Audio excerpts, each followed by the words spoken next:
الحمدللہ والصلاة والسلام علی رسول اللہ الکریم اما بعد فاعوذ باللہ من الشیطان الرجیم بسم اللہ الرحمن الرحیم۔ محترم ناظرین کرام، محترم بھائیوں اور بہنوں، السلام علیکم ورحمۃ اللہ وبرکاتہ۔ اللہ پاک سے دعا ہے کہ اللہ پاک آپ تمام بھائیوں اور بہنوں کو صحت و تندرستی عطا فرمائے۔ ناظرین، آج ہم ایک نئے ٹاپک کے ساتھ حاضر خدمت ہیں۔ آج کا جو ہمارا ٹاپک ہے وہ ہے ہاتھ پاؤں کا سن ہونا۔ بہت سارے بھائیوں نے سوال کیے کہ ہاتھ پاؤں کا جو سن ہونا ہے کہیں یہ فالج کی علامت تو نہیں ہے، اور اس حوالے سے وہ بہت زیادہ پریشان تھے۔ تو آج کی اس ویڈیو کے اندر ہم یہ بیان کریں گے کہ یہ ہاتھ پاؤں سن کیوں ہو جاتے ہیں، اس کی وجوہات کیا ہیں، اور پھر اس کا علاج کیا ہے، اور کیا یہ واقعتاً فالج کی علامت ہے۔ تو ویڈیو شروع کرنے سے پہلے ایک چھوٹی سی گزارش رکھوں گا کہ اگر آپ نے ابھی تک میرے اس چینل کو سبسکرائب نہیں کیا تو سبسکرائب کر دیجئے، بیل آئیکن گھنٹی کے نشان کو پریس کر دیجئے تاکہ میری ہر آنے والی لیٹسٹ ویڈیو کا نوٹیفیکیشن آپ تک پہنچ جائے اور آپ میری ویڈیو سے مستفید ہوتے رہیں۔ اسی طرح ویڈیو کو لائک کرنا مت بھولیے گا، آپ کا ایک لائک کرنا ہمارے لیے حوصلہ افزائی کا باعث بنتا ہے۔ تو ناظرین، جو ہاتھ پاؤں سن ہونا یہ زیادہ تر عورتوں کے اندر مسئلہ دیکھا گیا ہے، اور زیادہ تر یہ رات کے وقت مسئلہ ہوتا ہے، اور زیادہ تر جو عورتوں کے اندر مسئلہ دیکھا گیا ہے وہ موٹاپے کا شکار ہوتی ہیں، یورک ایسڈ کا مسئلہ ہوتا ہے، فیٹی لیور کا ان کا مسئلہ ہوتا ہے، یا پھر پیکوس کا ان کا مسئلہ ہوتا ہے۔ اور اس کے ساتھ ساتھ جسم کے اندر جیسے کیڑے رینگ رہے ہوں ہاتھ پاؤں کے اندر اور پورے جسم کے اندر، اس طرح کی بھی علامت جو ہے وہ ظاہر ہوتی ہے۔ تو ناظرین، اس کے جو اسباب ہیں ان میں سب سے پہلا جو سبب ہے وہ ہے خون کی کمی۔ خون کی جب کمی ہوتی ہے تو جسم کے اندر کمزوری کی وجہ سے یہ ہاتھ پاؤں سن ہو جاتے ہیں۔ دوسرا اس کا سبب ہے خون کی جو سرکولیشن ہے، بلڈ کی سرکولیشن جو ہے وہ پوری طرح سے جسم میں پہنچ نہیں پا رہی ہوتی ہے۔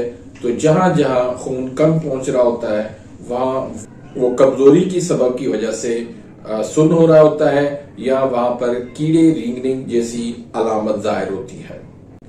اور جو تیسرا سبب ہوتا ہے وہ ہوتا ہے نروس سسٹم پر جو ہے وہ پریشر ہوتا ہے، دباؤ ہوتا ہے۔ تو یہ تین وجوہات بڑی ہیں، سبب ہیں جن کی وجہ سے ہاتھ پاؤں سن ہو جاتے ہیں۔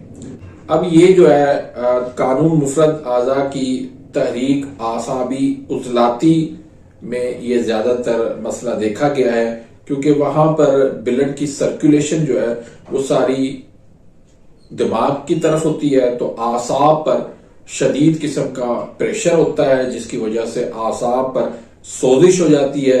تو سوزش کی وجہ سے پھر یہ ہاتھ پاؤں بھی سن ہو جاتے ہیں۔ خون کی جو سرکولیشن ہے، بلڈ کی جو سرکولیشن ہے وہ پوری طرح سے جسم کے اندر پہنچ نہیں پا رہی ہوتی ہے، تو اس طرح کی علامات جو ہے وہ ظاہر ہوتی ہیں۔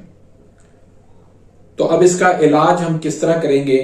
علاج کے لیے آپ نے لیور کو، جگر کو تحریک دینی ہوگی، کیونکہ جب آپ جگر کو تحریک دیں گے تو جسم میں حرارت پیدا ہوگی، گرمی پیدا ہوگی، جس سے جو ہے وہ جو خون کا دباؤ جو دماغ کے اوپر زیادہ جا رہا ہے، پریشر زیادہ ہے، وہ اس کا پریشر کم ہوگا، جسم میں حرارت پیدا ہوگی، اور حرارت پیدا ہونے سے آپ کا خون جو ہے وہ بننے شروع ہو جائے گا، اور جہاں جہاں پر بلڈ کی سرکولیشن ٹھیک سے نہیں پہنچ رہی وہاں پہ وہ بلڈ کی سرکولیشن ٹھیک ہونا شروع ہو جائے گی۔ تو یہ تحریک اعصابی عضلاتی ہے، جسم میں سردی کی زیادتی ہوتی ہے، اور اس کا علاج ہم نے گرمی سے کرنا ہے۔ گرمی جو ہے وہ جگر کے اندر بنتی ہے، اور جگر کی جو تحریک ہے وہ غدی عضلاتی ہے، یعنی گرم خشک مزاج اس کا علاج ہے۔ تو اس کے لیے بلڈ کی سرکولیشن بحال کرنے کے لیے ہاتھ پاؤں کو سن ہوتے ہیں، ہاتھ پاؤں کے اندر جو کیڑیاں رینگتی ہیں اس کے لیے ہم نے جگر کو تحریک دینی ہے. تو اس کے لیے سب سے پہلے تو آپ نے تمام تر اعصابی چیزیں جو ہے وہ بند کر دینی ہے، جیسے دودھ، دلیا، کسٹرڈ، سیویاں، پیٹھا، کدو، توری، گاجر، مکھن، بالائی، مٹھائیاں، اس طرح کی جتنی بھی چیزیں ہیں وہ آپ نے بند کر دینی ہے.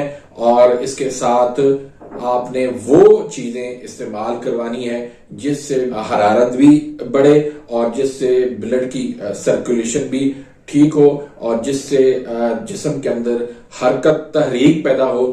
تو وہ آپ نے غذائیں استعمال کرنی ہے.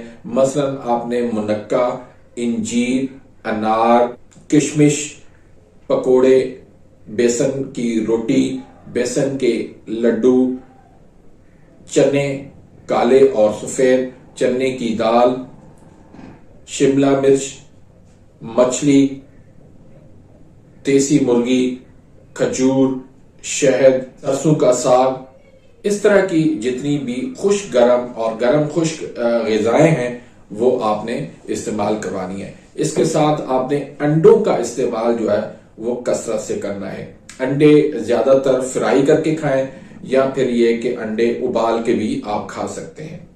اگر انڈے ابال کے اس کی سفیدی نکال کے اور زردی کے اندر آپ نے شہد ملا کے وہ آپ استعمال کروائیں تو اس سے انشاءاللہ اللہ کے فضل کرم سے کافی بہتری آنا شروع ہو جائے گی. اور کاوا جو ہے اس کے لیے آپ نے اجوائن اور پودینہ کا استعمال کروانا ہے. اور جو نسخے آپ نے استعمال کروانے ہیں اس میں ایک تو آپ نے حب فولادی استعمال کروانی ہے. حب فولادی کے اندر ایک تو ترپھلا ہے وہ آپ نے 15 تولہ لینا ہے، اور کشتہ فولاد یہ آپ نے 4 تولہ لینا ہے، اور کشتہ کچلا یہ بھی آپ نے 4 تولہ لینا ہے.